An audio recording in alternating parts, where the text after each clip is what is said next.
নমস্কার, সকলকে স্বাগত জানিয়ে শুরু করছি আপনাদের প্রিয় অনুষ্ঠান জীবনের আলো। দেখুন, আমি বারবার বলি যে 27টা নক্ষত্র, 12টা রাশি, 9টা গ্রহের সমন্বয়ে আমাদের যে জন্মছক তৈরি হয় এবং সেই গ্রহ নক্ষত্রের কানেকশন অনুযায়ী আমরা কিন্তু পরিচালিত হই। কখনো খুব ভালো দিকে যান, কখনো খুব খারাপের দিকে চলে যান। এবং এর সঙ্গে সঙ্গে আরেকটা বিষয় রয়েছে, যেটা হচ্ছে মানুষ দ্বারা ক্ষতিগ্রস্ত হয়ে যাওয়া, প্রতারিত করে দেওয়া বা কোনো রকমের শত্রুতার কবলে পড়ে আপনি সর্বশান্ত হয়ে যাওয়া। এটাও কিন্তু আপনার ওই গ্রহ নক্ষত্রের কানেকশন অনুযায়ী হয়। তাই 27টা যে নক্ষত্র রয়েছে তার মধ্যে তার সঙ্গে সঙ্গে রয়েছে 9টা গ্রহ আর 12টা রাশি, 12টা ভাব। এই 9টা গ্রহে ওর মধ্যে দুটো রয়েছে ছায়া গ্রহ। এই ছায়াগ্রহের প্রভাব কিন্তু ভীষণ ভীষণ গুরুত্বপূর্ণ প্রত্যেকটা প্রাণী, প্রত্যেকটা জীবের মধ্যে। এবং এই দুটো ছায়াগ্রহ হচ্ছে, একটা রাহু আর একটা হচ্ছে কেতু। এই রাহু এবং কেতু আমাদের জন্মছকের কিছু শুভ গ্রহ বা কিছু শুভ ফল দেয়। এই রকম গ্রহের সঙ্গে যদি নেগেটিভ কানেকশন পাই, তাহলে সেক্ষেত্রে সেই জাতক বা সেই জাতিকার ক্ষেত্রে বা সেই জীব বা সেই প্রাণীটার ক্ষেত্রে বিভিন্ন ধরনের সমস্যার মধ্যে জড়িয়ে যায়। কারো ক্ষেত্রে দেখা গেল যে অনেক সময় আপনারা দেখেন যে গ্রহণ দোষ, শাপিত দোষ, সাধু সর্প দোষ, তারপরে দেখা গেল যে কি না গুরু চণ্ডাল দোষ। এগুলো কিন্তু রাহু কানেক্টেড সবটাই। এবং এই যে কানেকশন পেয়ে গেল দিয়ে একটা অশুভ যোগ তৈরি করে দিল। যে অশুভ যোগ আপনাকে একদম আপনাকে দেখবেন ছোট থেকেই অমানবিক করে দেবে। ছোট থেকেই আপনাকে অশান্তির মধ্যে নিয়ে যাবে। ছোট থেকেই আপনার জীবনের বাধাগুলো তৈরি করতে করতে মানসিক যন্ত্রণার মধ্যে নিয়ে যাবে। ছোট থেকেই আপনি এমন কিছু কাজের মধ্যে যুক্ত হয়ে যাবেন যেটা সমাজের ক্ষেত্রে মঙ্গলদায়ক হবে না। যেটা এমন কিছু ছোট থেকেই তৈরি করবে যেটা বাবা মায়ের সঙ্গে আন্ডারস্ট্যান্ডিং একদম পুরোপুরি শেষ করে দেবে। বাবা মায়ের কথা শুনতেই পছন্দ করবে না। গুরুজন যারা আছে তাদের বিপক্ষে পরিচালিত হবে, যে তার কারণে সেই জাতকের নিজের কেরিয়ার, নিজের স্বপ্ন সব ছারখার হয়ে যেতে পারে। এগুলো সবটাই করে এই গ্রহ, অর্থাৎ এই রাহু গ্রহের কম্বিনেশন, কানেকশন। সেই জন্য আমি বারবার বলি যে জন্মছকের নির্দিষ্ট যে কানেকশন রয়েছে তার সঠিক প্রতিকার, সঠিক প্রতিবিধান এবং সঠিক গাইডলাইন নিয়ে আপনি যদি চলতে পারেন, তাহলে আপনার ক্ষেত্রে আপনার জীবনের যে নির্দিষ্ট দিশা, নির্দিষ্ট যে স্বপ্ন, সেগুলো ধীরে ধীরে পূরণ হবে। এবং এই যে আগামী যে তিথিগুলো আসছে, খুব গুরুত্বপূর্ণ তিথি রয়েছে সামনের প্রত্যেকটা দিন, প্রত্যেকটা ক্ষণ। কারণ আপনারা জানেন যে প্রত্যেক বছরের নির্দিষ্ট করে 4টে দেখবেন গ্রহণ হয়। এবং এই 4টে গ্রহণের মধ্যে দুটো হচ্ছে চন্দ্রগ্রহণ, দুটো হচ্ছে সূর্যগ্রহণ। যে গ্রহণের প্রভাব সেই জাতক জাতিকাকে আরো জায়গাটা আরো সমস্যার মধ্যে ঠেলে দেয়। এবং সেইগুলোর প্রতিকার প্রতিবিধান সেই নির্দিষ্ট ক্ষণ, তার ডেট, সেই সময়টার মধ্যে করতে হয়। সেই জন্য আগামী দিনও কিন্তু খুব গুরুত্বপূর্ণ রয়েছে, যে গ্রহণের একটা নির্দিষ্ট সময়। আমি সেটা নিয়ে বিস্তারিত বলবো। তার আগে বলবো যে এই রাহু আমাদেরকে কতভাবে সমস্যায় ফেলতে পারে। দেখবেন অনেক জাতক জাতিকার মধ্যে গ্রহণ দোষ, অর্থাৎ রবির সঙ্গে চন্দ্র কানেক্টেড হয়ে গেছে, যে গ্রহণ দোষ করে রেখেছে। তারপরে সেই জাতক জাতিকার জীবনের নিজস্ব প্রাপ্তি যেটা রয়েছে, সেই প্রাপ্তি সে পায় না। তার মধ্যে এডুকেশন কোয়ালিফিকেশন আছে, তার মধ্যে অনেক কিছু পজিটিভস রয়েছে, কিন্তু সেটা সে তার নিজের কাজে ব্যবহার করতে পারে না, অন্যকে সে কিন্তু দিয়ে দেয়। আবার কখনো কখনো শাপিত দোষ, যেটা শনি এবং রাহু কানেকশন হয়, সেই শাপিত দোষ জাতকের কেরিয়ারের জায়গাটাকে নিয়ে বারংবার ডিস্টার্ব করে। শুধু কেরিয়ার বলবো কেন, তার জীবনের নির্দিষ্ট যে লক্ষ্যগুলো পূরণ হতেই দেয় না। শেষ মুহূর্তে প্রথমের দিকে আশ্বাস দেয়, প্রথমের দিকে একটা জাতক জাতিকা বিভিন্নভাবে সে এগিয়ে যাচ্ছে, তাকে পিছন থেকে সহযোগিতা করে, কিন্তু শেষ মুহূর্তে যখন সে লাস্ট স্টেপটা নিতে যায় তখন তাকে বাধা তৈরি করে দিয়ে তাকে মর্মাহত করে এবং মানসিক যন্ত্রণার মধ্যে ফেলে দেয়, এবং একটা সময় এই সকল জাতক জাতিকারা ডিপ্রেশনে চলে যায়। তাহলে এতটা ভয়ানক এই যোগটা, যেটা একটা জাতক জাতিকার মধ্যে থাকলে সেই জাতক জাতিকা এই দিকে প্রভাবিত হয়। আমি কেন এগুলো নিয়ে আজকে আলোচনা করছি, কারণ আগামী প্রত্যেকটা দিন রয়েছে শুভ, যেটা অ্যাকচুয়ালি নির্দিষ্ট কানেকশনের পরিপ্রেক্ষিত হয় এবং যেগুলোর সঠিক প্রতিকার প্রতিবিধান করা সম্ভব, এবং কিছু গাইডলাইন অবশ্যই তাকে মেনে চলতে হয়। দেখবেন কিছু কিছু জাতক জাতিকার ক্ষেত্রে সাধু সর্পদোষ, কেতু শনি কানেকশন কি হয় না, সেই সকল জাতক জাতিকার জীবনে এর ক্ষেত্রেও হওয়া জিনিসকে আটকে দেয়, কোনোভাবে কিছু হতে দেয় না। এমনকি সে শারীরিক সমস্যার মধ্যে ভোগে, শারীরিক সমস্যা তার লেগেই থাকে লেগেই থাকে লেগেই থাকে। এবং অনেক সময় এরা অপ আত্মার দ্বারা ক্ষতিগ্রস্ত হয়ে যায়। আপনারা অনেকে বলেন না জিনের প্রভাব, জিনের প্রভাব, এদের মধ্যে জিনের দ্বারা কোনো ক্ষতিগ্রস্ত হয়ে যায়, অপ আত্মার দ্বারা ক্ষতিগ্রস্ত হয়ে যায়, কোনো পিশাচিনীর দ্বারা এরা ক্ষতিগ্রস্ত হয়ে যায়, কোনো রকমের কালা জাদুর দ্বারা এরা ক্ষতিগ্রস্ত হয়ে যায়। তাহলে এই এইগুলোর সঠিক প্রতিকার প্রতিবিধান আছে। আবার দেখবেন কোনো কোনো জাতক জাতিকার গুরু চণ্ডাল দোষ, এ সকল জাতক জাতিকার জীবনটাই পুরো অস্থির জায়গা তৈরি করে দেয়।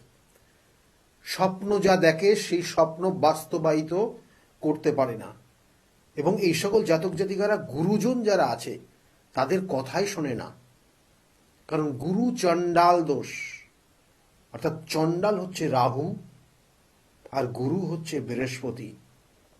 তাই দেবগুরু বৃহস্পতির সঙ্গে যখন ওই চণ্ডাল এর যোগ হয় তখন সেটা গুরু চণ্ডাল হয়ে যায়, এবং এই সকল জাতক জাতিকারা যারা বয়স্ক মানুষ রয়েছে তাদের সঙ্গে একটা রাফ ব্যবহার করে, এবং কখনো কখনো বাবা মায়ের কথার অবাধ্য হয়ে সে নিজে এমন কিছু কাজ করতে যায় যেটা জীবনে তার সফলতা আসে না, এবং একটা সময় সেও কিন্তু ডিপ্রেশনের মধ্যে চলে যায়, কারণ তার স্বপ্ন ছিল, সে নিজে কিছু করবে বলেছিল, কিন্তু সেটা বাস্তবে রূপ দিতে পারে না, কারণ সে ভুল ট্র্যাকে চলে যায়। এবং এই সকল জাতক জাতিকারা অনেক সময় নেশায় আসক্ত হয়ে যায়, নেশা ভানে আসক্ত হয়ে যায়, কখনো কখনো এমন কিছু কর্ম করে বসে, এবং এটা প্রত্যেকটা আমি ভাবগত কানেকশন এবং ডিগ্রিগত কানেকশনের ওপর হয়, এবং সেই কানেকশন যদি পেয়ে যায় এরা এমনকি সমাজ বিরোধীমূলক কোনো কর্মের মধ্যে কিন্তু চলে যেতে পারে। সেই জন্য এগুলো যাদের রয়েছে তারা অবশ্যই তার সঠিক প্রতিকার প্রতিবিধান করার অবশ্যই চেষ্টা করবেন। আপনার সন্তানের যদি থাকে তাহলে সেগুলো কিন্তু খুব মারাত্মক পরিস্থিতি, কারণ আপনার সন্তান আপনার কথা শুনবে না, এমনকি এরা ধারণ পর্যন্ত কোনো কিছু করতে চায় না। আমি বারবার বলি, ধারণ করা আর মায়ের ক্ষেত্রে তার নির্দিষ্ট ক্রিয়া করা এটা কিন্তু ওতপ্রোতভাবে যুক্ত। অনেক সময় দেখবেন যে সন্তান ধারণ করতে চাইছে না, তাতে কি আছে, মা বাবা তাকে যদি সঠিকভাবে সেই জিনিসটাকে ধারণ করে সেই যদি নির্দিষ্টভাবে কাজ করে তাহলে তার সন্তানের এফেক্ট হবে, এবং এগুলো আমি করে দেখেছি, সেই জন্যই বারবার বলছি। কারণ সন্তানের সঙ্গে মায়ের একটা অঙ্গাঙ্গিভাবে ভীষণ সংযুক্তি রয়েছে, যেটা সন্তান এবং মা বা তার পিতা সেই কানেকশনগুলো সেই কিন্তু করতে পারে। কারণ কখনো কখনো দেখবেন এমন একটা খুব দূরবর্তীতে রয়েছে সন্তানের হয়তো কোনো রকমের শারীরিক সমস্যা হয়েছে, মা কিন্তু বুঝতে পারে যে তার সন্তানের মনে হয় কিছু হয়েছে, বাবা কিন্তু বুঝতে পারে যে তার মনে হয় কিছু হয়েছে। আবার বাবা মায়ের কিছু হলে সন্তানও কিন্তু তার কিছুটা আভাস পায়, কিছুটা বোঝে। তাহলে এইগুলোর হচ্ছে আত্মার সঙ্গে কানেকশন রয়েছে তার সন্তানের। সেই জন্য আমি বারবার বলি, সেই সন্তান আপনার ধারণ করতে চাইছে না, আপনি নিজে ধারণ করুন, নিজে করুন। সন্তানের জন্য আপনি তার সঠিক ক্রিয়াগুলো করুন, তাতেই সন্তানের উন্নতি হবে। তাহলে এগুলো কিন্তু প্রত্যেকটার নিয়মের মধ্যে রয়েছে। এবং এর সঙ্গে সঙ্গে দেখবেন যে কিছু কিছু ক্ষেত্রে কিছু কিছু অশুভ যোগ, রাহু যেটা মারাত্মক পরিস্থিতি নিয়ে যায়, কেতু মারাত্মক পরিস্থিতি নিয়ে যায়। দেখবেন অনেক সময় চন্দ্রের সঙ্গে কেতু যুক্ত হয়ে আছে। তাহলে এই চন্দ্র কেতু অস্বাভাবিকভাবে একটা জাতক জাতিকাকে ডিপ্রেশনের মধ্যে নিয়ে যায়, এবং এর ক্ষেত্রেও সেই অপআত্মা বা অশরীরী আত্মা এদেরকে সমস্যায় ফেলে দেয়। কখনো কখনো তার বাড়িতে বা তার পিছনে পিছনে সব সময় চলছে কোনো একটা আত্মা, কোনো এক ব্যক্তি, কোনো এক মানুষ, সে কিন্তু অনুভব করছে, কিন্তু সে কোনোভাবেই দেখতে পাচ্ছে না। তাহলে এগুলোর কিন্তু প্রভাব তৈরি হয়, এবং যার কারণে তার জীবনের শারীরিক সমস্যা, মানসিক সমস্যা, এবং জীবনে একদম লাস্ট মোমেন্টে গিয়ে হয়ে যাওয়া জিনিসকে আটকে রেখে দেওয়া বা ক্যান্সেল হয়ে যাওয়া, এগুলো হয়। দেখবেন সাধারণত বিবাহ লাস্টে গিয়ে আটকে যাচ্ছে, বিবাহের কথাবার্তা ফাইনাল হয়ে যাচ্ছে, লাস্টে গিয়ে বিবাহটা হচ্ছে না। কখনো কখনো সন্তান ধারণের ক্ষেত্রে এই কেতু বিশেষভাবে সমস্যা তৈরি করে দেয়। এই কেতু মঙ্গল যুক্ত হয়ে পঞ্চমে কানেক্টেড হয়ে গেলে পরে সেই সকল জাতক জাতিকার ক্ষেত্রে সেই জাতিকার ক্ষেত্রে সন্তান আসছে কিন্তু মিসক্যারেজ হয়ে যাচ্ছে। তাহলে এগুলো অশুভ যোগ, যেগুলোর প্রতিকার প্রতিবিধান আগামী দিনে সম্ভব হয়। এই রাহু কেতুর যে নেগেটিভ এনার্জি যাদের ক্ষেত্রে রয়েছে, তার সঠিক প্রতিকার প্রতিবিধান আগামী যে প্রত্যেকটা দিন রয়েছে একদম গ্রহণ পর্যন্ত, প্রত্যেকটা দিনই শুভকর রয়েছে। সেই জন্য যাদের রয়েছে তারা অবশ্যই এই নির্দিষ্ট সময়টাকে কাজে লাগান। যার জন্য হয়তো আপনার সন্তানটা আপনার অবাধ্য হয়ে গেছে, আপনার সন্তান আপনার কথা না শুনে অবাধ্য হয়ে নেশায় আসক্ত হয়ে যাচ্ছে, আপনার সন্তান সে নিজের মতো চলতে গিয়ে সর্বশান্ত হয়ে যাচ্ছে। তাহলে এগুলোর কিন্তু আবার বলছি যে আপনার জন্মছক, আপনার সন্তানের জন্মছকের কানেকশন। কখনো কখনো দেখবেন যে একটা জাতক জাতিকার চন্দ্র রাহুযুক্ত অঙ্গার যোগ, অঙ্গার অর্থাৎ কয়লা কখন হয়, সেটা যখন আগুনে পুড়ে কাঠ যখন কয়লায় রূপান্তরিত হয়, তার মধ্যে জেদ, তার মধ্যে দাম্ভিকতা, তার মধ্যে হঠকারী সিদ্ধান্ত নেওয়া, তার মধ্যে মাথা গরম হয়ে যাওয়া, তার প্রভাব থাকবে তার মধ্যে। এবং এটাকে বলা হয় ছন্ন ছড়া দোষ। জীবনে স্থায়ীভাবে কোনো কিছু করতে পারে না এরা। জমি জায়গা কিনবে, বিক্রি করে দেবে, বাড়ি তৈরি করবে, সেই বাড়িতে বেশি দিন বসবাস করবে না, বিবাহ করবে, সেই সংসার বেশি দিন করতে পারবে না, কখনো কখনো নেশা পর্যন্ত আসক্ত হয়ে যায়। কারণ তার মধ্যে সেই সিমটমগুলো ছোটোর থেকেই ছিল, মা বাবা হয়তো বুঝতে পারেনি, কিন্তু প্রথম থেকেই ছিল, যেটা হয়তো পেনগুলো বারংবার পরিবর্তন করত, বই খাতা পড়াশোনার সময় খাতাগুলো বারংবার পরিবর্তন করে ফেলত। এটা তার জীবনের ছন্ন ছাড়া দোষ, যেটা আজকে যে বয়সের সঙ্গে সঙ্গে সেই পরিবর্তনের জায়গাগুলোরও কিন্তু পরিবর্তন হয়ে গেছে। তাই কখনো বিবাহিত জীবনে সে স্থায়ীভাবে থাকে না, কখনো তার জীবনের সংসার স্থায়ীভাবে করতে পারে না, কখনো তার জীবনের বাড়ি ঘর সেগুলো স্থায়ীভাবে রাখতে পারে না, সম্পত্তি অর্থ স্থায়ীভাবে রাখতে পারে না। এগুলো তার মধ্যে প্রভাব, তার মধ্যে সমস্যা তৈরি করেছে। আমি বারবার বলি, 9টা গ্রহ জীবনের একটা ওতপ্রোতভাবে জড়িয়ে রয়েছে, প্রত্যেকটা অঙ্গের সঙ্গে কানেকশন রয়েছে, এবং প্রত্যেকটা সিচুয়েশন, প্রত্যেকটা মুহূর্ত আপনাকে সে কিন্তু গাইড করছে, কখনো কখনো আপনাকে সমস্যায় ফেলে দিচ্ছে। কোন গ্রহ আপনার জীবনের সমস্যা করছে, কোন গ্রহ আপনার জীবনের শুভত্ব দিচ্ছে, এগুলো কিন্তু দেখা গেল যে গ্রহটা আপনার ক্ষেত্রে শুভত্ব দেওয়ার কথা, সেই গ্রহটা আপনাকে বারংবার অশুভত্বই দিচ্ছে। কারণ সেই গ্রহের সঙ্গে রাহু বা কেতু সেই নেগেটিভ ভাইব্রেশন দিয়ে আপনার ছোট থেকেই আপনি সারাটা জীবন খেটেই যাচ্ছেন, অর্থ রোজগার করছেন, জমাতে পারছেন না, মানুষের ভালোবাসা পাচ্ছেন না, কষ্ট সহ্য করেই যাচ্ছেন এবং বারংবার আপনি বিভিন্ন ঘাত প্রতিঘাতে অপমানিত হচ্ছেন, জীবনের সফলতা আসছে না, এই জায়গাগুলোর মধ্যে দিয়ে আপনি যাচ্ছেন। তাই এগুলোর কিন্তু সঠিক প্রতিকার রয়েছে। আমি বারবার বলি যে আপনি এই জন্ম গ্রহণ করেছেন, তার আগের জন্মে অন্য কিছু হয়তো ছিলেন, হয়তো মানব জন্মই ছিল আপনার, কিন্তু যে কর্ম করেছেন সেই কর্ম মধ্যে কিছু ঘাটতি ছিল। সে যে কর্ম করেছেন সেটা আপনি জ্ঞানত হোক অজ্ঞানত হোক, আপনি এমন কিছু কর্ম করে বসে গেছেন বা করেছিলেন যার জন্য এই জন্মে আপনাকে তার প্রায়শ্চিত্ত করতে হচ্ছে, তার সেই ঘাত প্রতিঘাতগুলো আপনাকে সহ্য করতে হচ্ছে। এবং এটা কিন্তু বাস্তব, এটা আধ্যাত্মিক চিন্তা ভাবনা যাদের মধ্যে রয়েছে তারাও বোঝেন।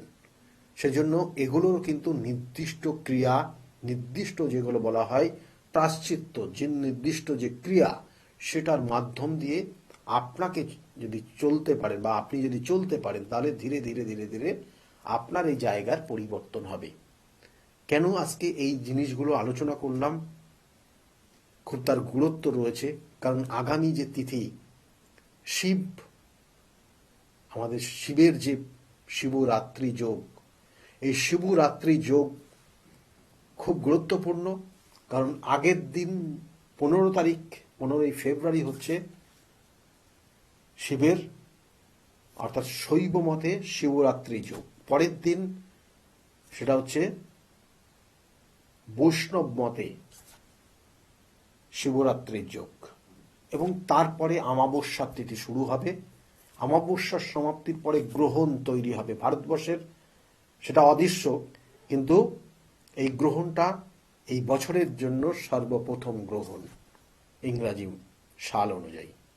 এবং এই যে প্রত্যেকটা তিথি, প্রত্যেকটা নক্ষত্র, প্রত্যেকটা কানেকশন, আপনার ক্ষেত্রে যে সমস্যাগুলো নিয়ে আলোচনা করলাম সেগুলোর প্রতিকার প্রতিবিধান সম্ভব।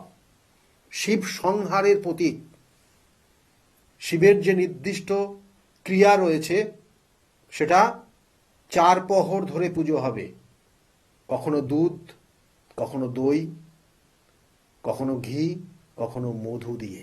তাই দুধ, দই, ঘি, মধু সংমিশ্রণে বা কখনো কখনো আলাদা আলাদা করে শিবের 4 প্রহরে 4 ভাবে পুজো হয় এই নির্দিষ্ট তিথিতে। কারণ এই নির্দিষ্ট তিথিতে শিব পার্বতীর বিবাহ হয়েছিল এবং সেক্ষেত্রে সেই বিবাহের ক্ষেত্রে যে বাধা প্রতিকূলতা আপনাদের জীবনে রয়েছে তার নির্দিষ্ট প্রতিকার প্রতিবিধান। কারোর ক্ষেত্রে হয়তো মাঙ্গলিক দোষ রয়েছে, কারোর ক্ষেত্রে, আপনার ক্ষেত্রে যে অশুভ যোগগুলো বললাম রাহু কানেক্টেড, তার কারণে আপনার ক্ষেত্রে লাস্টে গিয়ে হচ্ছে না, লাস্টে গিয়ে আটকে থাকছে, হতেই চাইছে না, তার সঠিক ক্রিয়া রয়েছে।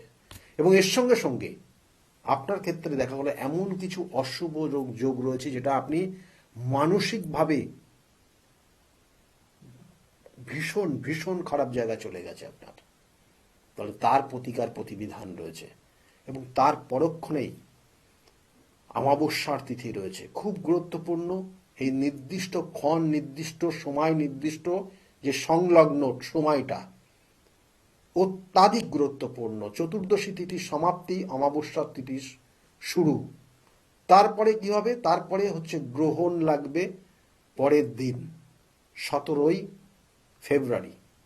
তাহলে এই যে যোগগুলো রয়েছে এগুলোতেই প্রতিকার প্রতিবিধান করতে হবে। কিন্তু এই ভারতবর্ষে এই গ্রহণটা আমরা দেখতে পারবো না, কিন্তু বিভিন্ন জায়গার থেকে এই গ্রহণ দেখা যাবে। কিন্তু এই গ্রহণটার আর এক নাম দেওয়া হয়েছে জ্যোতিষ বিদ্যায়, অর্থাৎ এই জ্যোতির্বিদ্যাতে এটাকে বলা হচ্ছে রিং অফ ফায়ার। কেন বলা হচ্ছে? এটা সম্পূর্ণভাবে গ্রহণের মধ্যে পর্যায়ে যাচ্ছে না। রিং অফ ফায়ার অর্থাৎ চন্দ্র সে সূর্যকে গার্ড করবে ঠিকই, কিন্তু সেই চন্দ্রের সেই গার্ড, সূর্যের যে গার্ডটা, সেটা সম্পূর্ণভাবে সূর্যকে গার্ড করতে পারবে না। সূর্য যেখানে অবস্থান করবে এবং তার সঙ্গে সঙ্গে চন্দ্রের যেখানে অবস্থান থাকবে এবং পৃথিবীর যেখান থেকে নির্দিষ্টভাবে এটা দেখা যাবে, সেই জায়গাটার যে কানেকশনটা পাবে, যে লিঙ্কটা পাবে, সেখানে চন্দ্রকে বোঝা যাবে চন্দ্র এখানে অবস্থান করছে ঠিকই, কিন্তু সূর্যকেও দেখা যাবে। অর্থাৎ একটা খুব দেখবেন টর্চ লাইট যখন জ্বলছে, তার সামনে যদি একটু তার মাপের, অর্থাৎ তার সেই মুখটার থেকে একটু ছোট মাপের কোনো কিছু যদি সেখানে গার্ড করে, দেখবেন চারিদিক দিয়ে এই টর্চের লাইটটার কিন্তু বাইরে ফোকাস হয়ে চলে আসছে এবং সেটা একটা রিংয়ের মতো তৈরি হবে এটা এই গ্রহণে। সেজন্য এটা অত্যাধিক গুরুত্বপূর্ণ রয়েছে প্রত্যেকের জীবনে। ভারতবর্ষে কেন, সারা পৃথিবীর বুকে যে সকল জীব, যে সকল প্রাণী রয়েছে, তাদের জন্য অত্যাধিক গুরুত্বপূর্ণ এই একটা নির্দিষ্ট ক্ষণ আসছে। এবং এই জন্য এটাকে বলা হচ্ছে রিং অফ ফায়ার। এবং এটা ভারতবর্ষের দেখা যাবে না। কোথায় দেখা যাবে এবং কোন সময় হবে? এই রিং অফ ফায়ার বলা হচ্ছে যে এটা বিশেষ করে ভারতবর্ষে তো দেখা যাচ্ছেই না, এবং এটার নির্দিষ্ট যে সময় 17ই ফেব্রুয়ারি 5:26 থেকে, ভারতীয় টাইম 5:26 থেকে শুরু হবে এবং 7:56, 5:26 থেকে শুরু হবে, 5:57 পর্যন্ত চলবে। এটা কিছুটা অনেকের হয়তো বলা হচ্ছে এটা ভারতবর্ষে যেহেতু দেখা যাচ্ছে না, সেক্ষেত্রে কিন্তু তার প্রভাবটা একটু কম থাকবে, তার ক্ষতি বা নেগেটিভ ভাইব্রেশনটা, আপনার জীবনে যে নেগেটিভ ভাইব্রেশনটা আসবে সেটা কম থাকবে। এবং এই সময়টা অবশ্যই যাদের এই গ্রহণ দোষ, রাহু দ্বারা পীড়িত যারা রয়েছেন, রাহু আপনার জীবনে সর্বশান্ত করছে বা কেতু আপনার জীবনে সর্বশান্ত করছে, তারা কিন্তু খুব কেয়ারফুলি চলবেন এবং এই নির্দিষ্ট সময়টা নিজেকে একটা কোনো ছাতার নিচে আবদ্ধ রাখার চেষ্টা, অর্থাৎ বাইরে যাবেন না, আকাশের নিচে না যাওয়াটা ভালো ওই নির্দিষ্ট সময়টা। তাতে কিন্তু অনেক ধরনের সমস্যা হবে। এবং এই সূর্যগ্রহণ, অর্থাৎ বলছে অ্যানুলার সূর্যগ্রহণ, এটাকে অ্যানুলার সূর্যগ্রহণও বলা হয়, অ্যানুলার সূর্যগ্রহণ। এবং এর সঙ্গে সঙ্গে এটা কোথায় কোথায় দেখা যাবে একটু বলে দিই, কারণ এটা বিশেষ করে বলা হচ্ছে দক্ষিণ আফ্রিকা, আর্জেন্টিনা, চিলি এবং জিম্বাবুয়ে এবং নামিবিয়া এবং এই সব জায়গায়, এবং এইগুলো এই সব জায়গাতেই বিশেষ করে দেখা যাবে। এবং আর একটা জায়গা দেখা যাবে Atlantica, South Georgia, British Indian Ocean Territory, এই সব জায়গা থেকে এই কিন্তু এই সূর্যগ্রহণ বা এটাকে বলা হচ্ছে যে অ্যানুলার সূর্যগ্রহণ অফ রিং অফ ফায়ার, এটা আপনারা দেখতে পারবেন। অর্থাৎ এই নির্দিষ্ট তিথিটা, আবার বলছি, খুব গুরুত্বপূর্ণ। যাদের ক্ষেত্রে বিবাহের বাধা বা জীবনে কোনো কিছু হচ্ছে না, হতাশার মধ্যে রয়েছেন, যাদের ক্ষেত্রে গ্রহণ দোষ রয়েছে, যাদের ক্ষেত্রে বিশেষ করে অশুভ যোগ, যেটা বলা হয় গুরু চণ্ডাল দোষ রয়েছে, সাপির দোষ রয়েছে, সাধু সর্প দোষ রয়েছে, বা আপনার জীবনে সাকসেস যেখানে আটকে থাকছে যার জন্য, তার জন্য সঠিক প্রতিকারের জায়গা রয়েছে। বিবাহের ক্ষেত্রে যাদের সমস্যা তৈরি হচ্ছে, বিবাহিত জীবন বলুন বা বিবাহের ক্ষেত্রে বাধা হচ্ছে তাদের বলুন, বা আপনি আপনার জীবনের যে নির্দিষ্ট দিশা রয়েছে, লক্ষ্য রয়েছে, সেটা পূরণ করতে পারছেন না সেটা বলুন, বা সন্তান আসছে না বলুন, সর্বক্ষেত্রেই এই শিবরাত্রির শুভ যোগ এবং তার সঙ্গে সঙ্গে অমাবস্যা এবং গ্রহণ যোগ, সেই অশুভ দোষকে এই নির্দিষ্ট সময় প্রতিকার প্রতিবিধানের একটা শুভ কানেকশন রয়েছে। সেজন্য যারা মনে করছেন প্রতিকার প্রতিবিধান করবেন, বুকিং নাম্বার যাচ্ছে, বুকিং নাম্বারে যোগাযোগ করে নেবেন। আর আমার চেম্বারগুলো বিভিন্ন জায়গায় রয়েছে, স্কলের দিকে লক্ষ্য রাখুন, আপনারা পেয়ে যাবেন। আর বারবার বলি, প্রতিকার, প্রতিবিধান এবং সঠিক গাইডলাইন জীবনকে পরিবর্তন করতে পারে। তার জন্য বহু মানুষ শেষে তারা তাদের প্রতিকার নিয়ে আজকের জায়গায় ভালো রয়েছে। তাদের মুখ থেকে শুনুন তারা কতটা ভালো রয়েছে আজকের জায়গায় দাঁড়িয়ে। শুনতে থাকুন আর সকলেই ভালো থাকুন। আগামী দিনগুলো প্রত্যেকের খুব শুভ হোক, এই শুভকামনা রইল। নমস্কার। ডক্টর গৌতম শাস্ত্রী আর 5 জন অ্যাস্ট্রোলজারের থেকে কেন তিনি আলাদা? স্বাভাবিকভাবে আপনাদের মনে এই প্রশ্ন আসতেই পারে। দূর দূরান্ত থেকে নানান সমস্যায় জর্জরিত মানুষ ছুটে আসে তার কাছে। গ্রহদোষ হোক কিংবা কাল সর্পদোষ, অথবা ধরুন মাঙ্গলিক দোষ কিংবা অন্য যে কোনো সমস্যা, তারা জানেন সব সমস্যা স্থায়ী সমাধানে এক এবং অদ্বিতীয় ডক্টর গৌতম শাস্ত্রী। চলুন আজ আপনাদের সাথে পরিচয় করিয়ে দিই এমন কিছু মানুষের এবং শুনে নিই তাদের কথা। আমি দাদার কাছ থেকে কথাগুলো শুনছিলাম, শুনতে শুনতে দাদা আমাকে হঠাৎ করে থামিয়ে দিতে বললেন এবং দাদা বলছেন যে আমার কথাটা আগে শুনুন। সত্যিকার ওনার কথাটা আগে কিন্তু শুনতে হবে, সেই জন্যই আমি আবার দাদার কাছ থেকে শুনতে চাইবো যে আচ্ছা দাদা, আপনার মনে কি কোনো ক্ষোভ ছিল, কোনো অসন্তোষ ছিল যে কারণে আপনি সব বাধা পেরিয়ে ডক্টর গৌতম শাস্ত্রীর কাছে এসেছেন?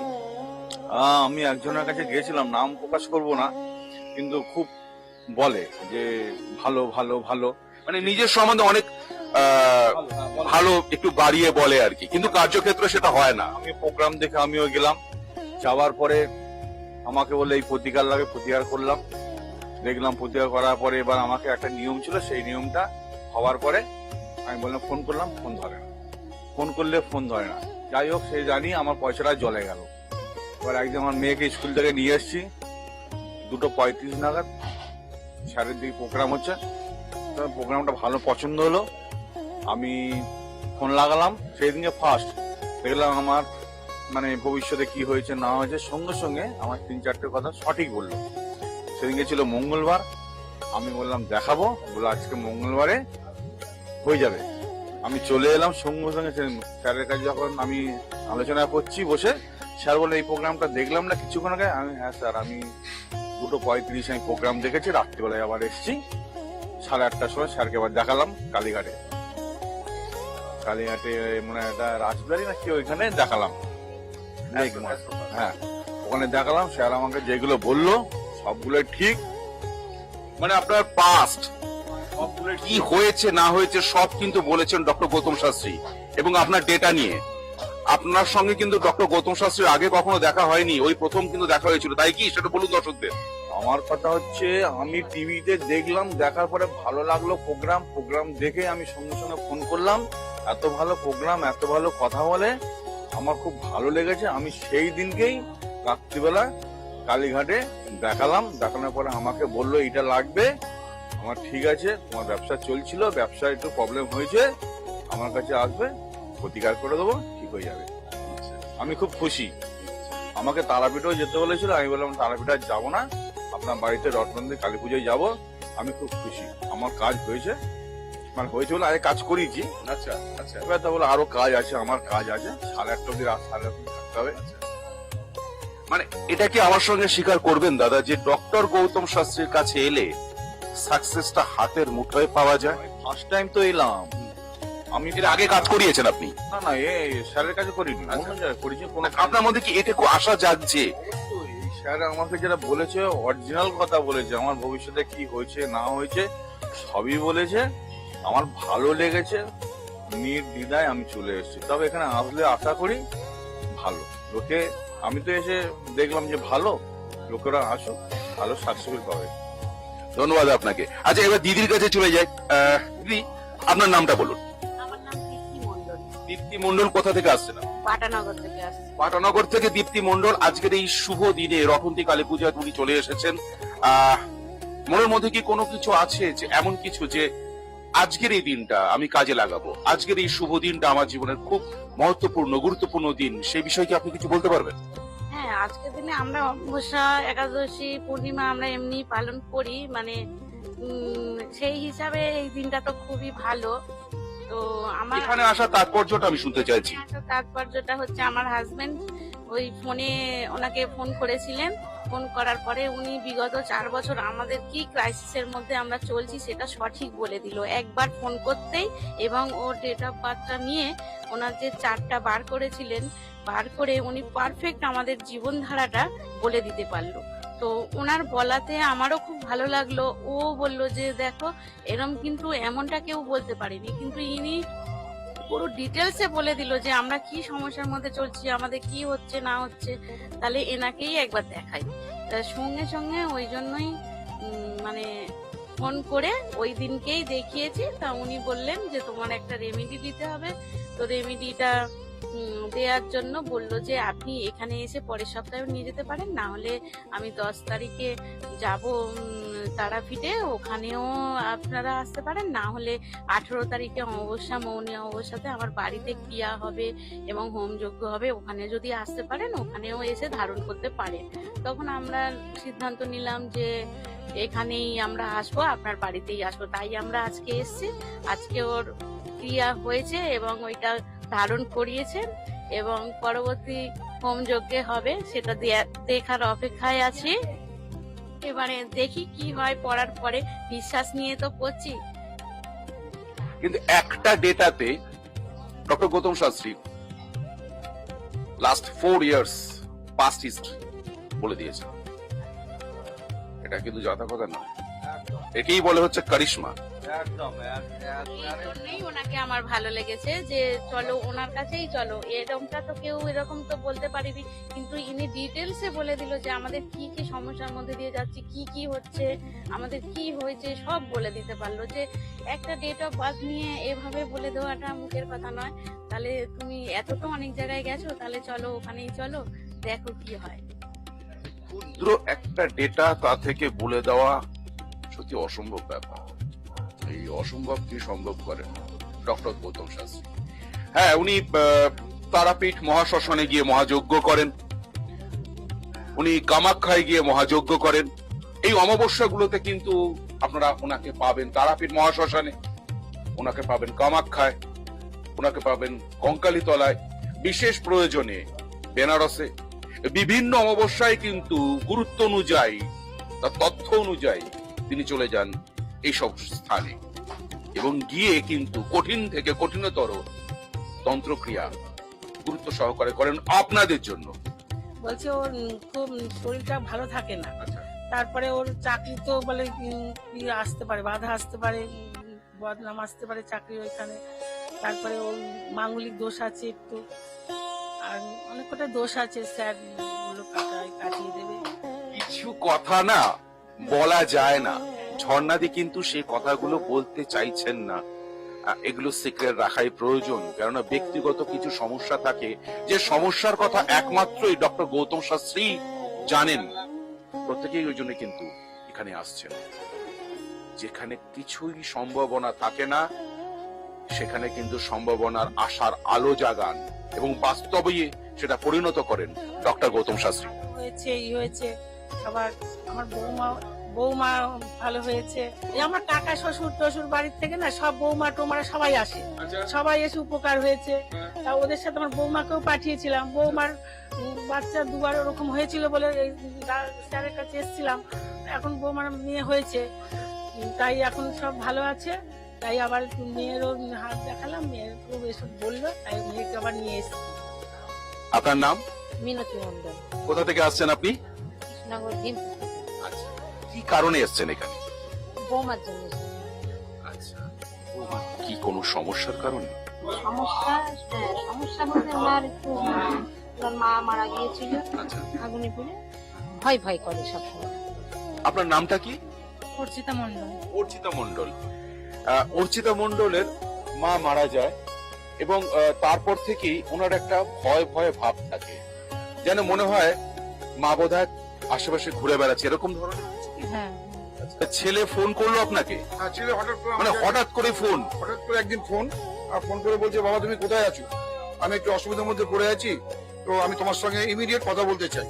আমি তখন ওখান থেকে দিল্লিতে ছিলাম, দিল্লি থেকে আমার মানে ফ্লাইট করলাম, ফটাফট এমার্জেন্সি আমি চলে এলাম। আর ছেলে ফোন করেছে, এটা আমার কাছে একটা বিশাল বড় একটা মানে যে ছেলে চলে গিয়েছিল মানে বাবাকে একটু বলতে গেলে আপনার ছেলের সাথে প্রায় সম্পর্ক শেষ, তলানিতে এসে ঠেকেছিল, সেই ছেলে কিন্তু মিরাকেল ভাবে আপনাকে ফোন করলো এবং বললো যে আমি আসতে চাই বাবা।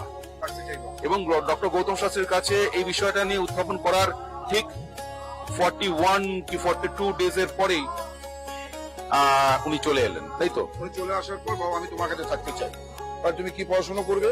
তো বললো বাবা তুমি কি বলতে চাও? আর তুমি সিএ পড়ো, আমার যখন বিজনেস আছে তোমারই বাড়ির সূত্রে তুমি। তারপরে আমি আলোচনা করে 70% শেয়ার ওনাকে দিয়ে ছেলেকে দিয়ে দিলাম। আমি এখন প্রায় 1 বছরের উপর হয়ে গেছে, এখন ছেলেটা এখানে সিএ পড়ছে, সেটেল হয়ে গেছে পুরো। সব থেকে বড় ব্যাপার কম্পিটিশন মার্কেট ওয়েস্ট বেঙ্গলের মধ্যে, ইন্ডিয়াতে আমাদের প্যান ইন্ডিয়াতে কাজ চলছে। আমি অনেক কন্ট্যাক্ট আমার কাছে আছে, বাট রেলের টেন্ডারের জন্য আমার খুব ঝামেলা চলছিল প্রচন্ড ভাবে। হঠাৎ করে রেলের ডিআরএম এই যে আসানসোল আর এই যে আমাদের আন্ডার ডিভিশনের যে ডিআরএম একদিন আমাকে ফোন করছে, বাবু আপনি তো L1 হয়ে গেছেন, আপনি জানেন না?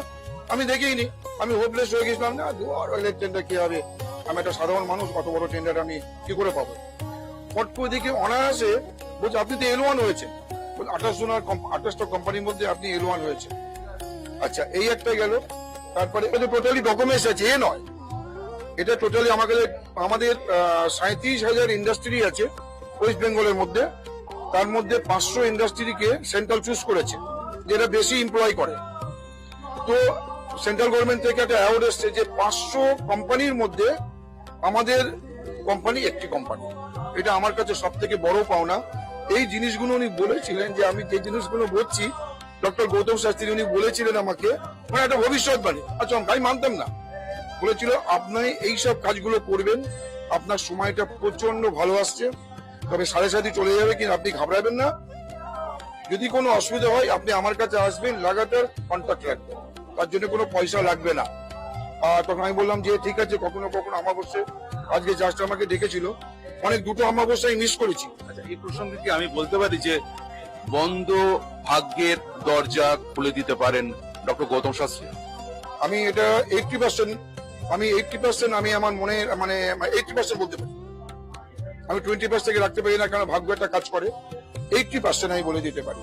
তার মানে কিন্তু জগন্নাথ মিত্র স্বীকার করছেন যে 80% আমি 80% একদম বিলিভ করি। বন্ধ ভাগ্যের দরজা খুলে দিতে পারেন ডক্টর গৌতম শাস্ত্রী, এটাই আমাদের কাছে সবচেয়ে বড় পাওয়া। থেকে উনি যখনই ইয়ে করবেন, 3-4টে ওনার কন্ট্যাক্ট আছে, ওনার কথাগুলোকে শুনতে হবে। খুব ভালো লাগলো জগন্নাথ মিত্রের সঙ্গে কথা বললাম। জগন্নাথ মিত্র কিন্তু একটাই কথা বলেছেন যে আমার যে সব সমস্যাগুলো ছিল সেগুলো কিন্তু হতে পারে যে তার কেরিয়ারের দিক থেকে, তার ব্যবসার দিক থেকে, কিন্তু আরেকটা সম্পর্ক, যে ছেলে আসবে নাই, একদমই সব থেকে মেন আছে, যে আসবেই না বলেছিল বাবার কাছে, সে কিন্তু ফিরে এসেছে। কার জন্য? ডক্টর গৌতম শাস্ত্রীর জন্য।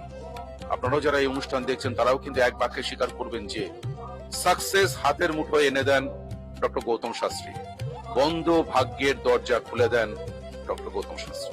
কি নাম আপনার? আমার নাম মানিক করগুপ্ত।